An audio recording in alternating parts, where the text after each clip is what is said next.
एक माँ की दुख भरी कहानी। मैं ऑफिस से ज़रूरी मीटिंग के लिए बाहर आया। अभी बाइक को किक मारी ही थी कि जूते का सोल टूट गया। अब ऐसी कैसे मीटिंग अटेंड करता, तो लगा ढूंढने किसी जूता रिपेयर वाले को। अचानक मेरी नज़र सड़क के किनारे बैठी बुजुर्ग महिला पर गई, जो कि लगभग 65 साल की आसपास की होगी। लोगों के जूते चप्पल रिपेयर कर रही थी। पहले मुझे कुछ अच्छा नहीं लगा, फिर ज़रूरी मीटिंग का ख्याल आया तो उनके पास पहुंच गया।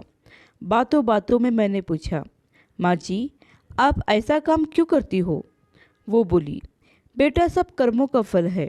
मैंने पूछा, कर्मों का फल मतलब? वो बोली, बेटा, मैं और मेरे पति शुरू से ही बेटा चाहते थे, इसलिए हमने दो बेटियों को कोख में ही मार दिया। उसके बाद दो बेटे हुए।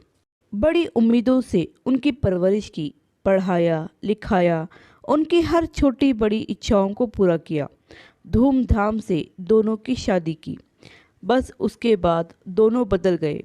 मेरे कहने पर मेरे पति ने घर कारोबार सब कुछ दोनों के नाम कर दिया था। बहुओं ने हमसे भेदभाव करना शुरू कर दिया। कई बार लड़ाई होती, बदले में हमें भूखे सोना पड़ता। मेरे पति ये सब सहन नहीं कर पाए और चल बसे।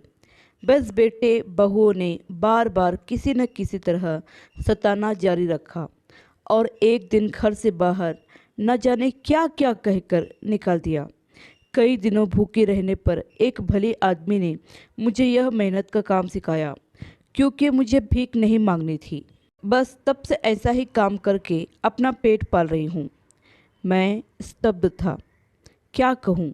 खैर, मेरा जूता तब तक ठीक हो चुका था। मैंने 100 रुपये दिए तो उसने बाकी के 60 रुपये मुझे वापस देने को आगे बढ़ाए। मैंने कहा, रख लीजिए बेटा, समझकर कुछ खा लीजिएगा, मगर उसने साफ मना कर दिया।